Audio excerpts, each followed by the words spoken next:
Delhi blast को लेकर छापेमारी हुई है। जम्मू जेल में काउंटर इंटेलिजेंस की बड़ी रेड हुई है।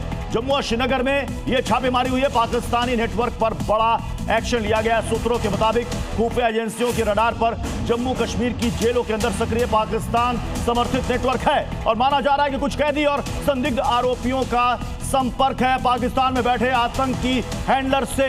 और इसी नेटवर्क को ध्वस्त करने के लिए पुलिस और खुफिया एजेंसियों ने छापेमारी करनी शुरू कर दी है। रजत वोरा हमारे साथ इस वक्त जुड़ चुके हैं। रजत, ये बहुत बड़ी खबर है, यानी कि जेल के अंदर से ये आतंकी नेटवर्क को ऑपरेट कर रहे हैं। बिल्कुल प्रत्युष, आपको बता दें कि लगातार काउंटर इंटेलिजेंस विंग जो है वो छापेमारी कर रही है और उसी बीच जम्मू की जो हाई सिक्योरिटी जेल है कोट बलवाल जेल, इसमें कई सारे पाकिस्तानी जो आतंकी है वो भी बंद है और इसके अलावा कई सारे ओवरग्राउंड वर्कर्स और लोकल टेररिस्ट जो है वो बंद है, जिसको देखते हुए लगातार सिक्योरिटी फोर्सेस को इस तरह के इनपुट मिलते रहते हैं कि इनके साथ संपर्क साधने की कोशिश जो है पाकिस्तानी आतंकी करते रहते हैं। इसी को देखते हुए ये रेड जो है वो की जा रही है और खासतौर पर व्हाइट कॉलर टेररिज्म का जो नया मॉड्यूल सामने आया है उसको लेकर कई सारे सबूत जो है वो सिक्योरिटी एजेंसीज को मिल रहे हैं, जिसके बाद ये छापेमारी और बढ़ाई गई है। जी, तो जेल के अंदर जो जो आतंकी बंद है, वहां पर जो अपराधी बंद है, वहां पर उनका पूरा खाका भी होगा कि किससे कहां कौन बात कर रहा है।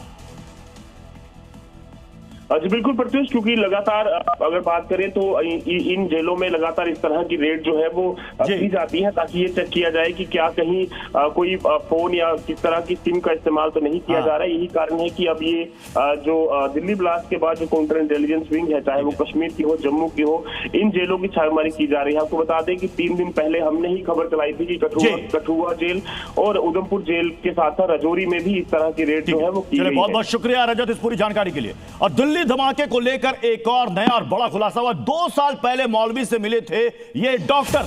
जैश आतंकियों ने इन डॉक्टरों को राइफल दी थी। मौलवी इरफान अहमद जैश से जुड़ा हुआ है।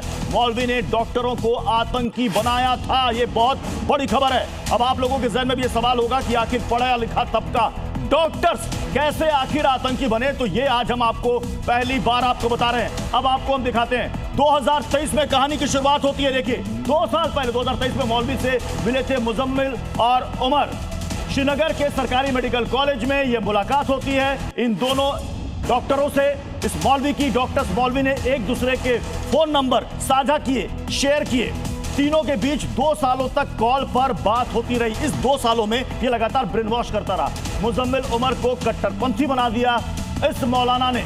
उमर ने बाकी साथियों की मौलवी से मुलाकात कराई। सबसे बड़ा सवाल है, बाकी साथी और कौन कौन है? मौलवी ने जैश आतंकियों के साथ मीटिंग भी बुलाई थी। लाल किले धमाके से मुलाकात को जोड़ा जा रहा है।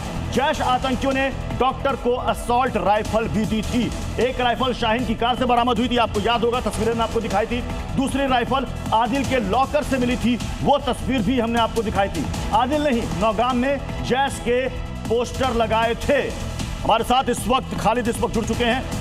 खालिद, यानी कि 2 साल से सब कुछ चल रहा था और बाकी साथियों से मुलाकात हुई थी, यानी कि मुजम्मिल उमर ये नहीं बल्कि इनके अलावा भी और कई सारे डॉक्टर्स इस मौलवी के संपर्क में रहे होंगे।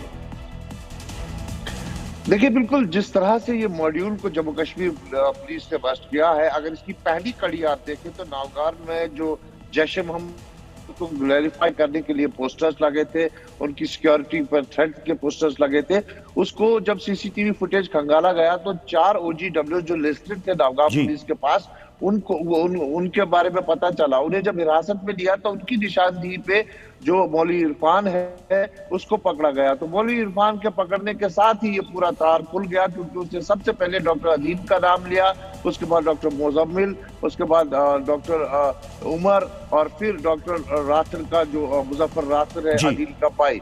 तो उसी से ये इतना बड़ा जो इंटरस्टेट क्या कहे बल्कि इंटरनेशनल टेरर मॉड्यूल जो है वो बस्ट हुआ है। ठीक है खालिद, आप हमारे साथ बने रहे। एक और बड़ी खबर आ रही है, आतंकी शाहीन को लेकर एक बड़ा खुलासा हुआ है। सीक्रेट मीटिंग की तैयारी में थी शाहीन, भाई परवेज को सौंपी थी इसकी जिम्मेदारी। आतंकी डॉक्टरों का सेमिनार होना था।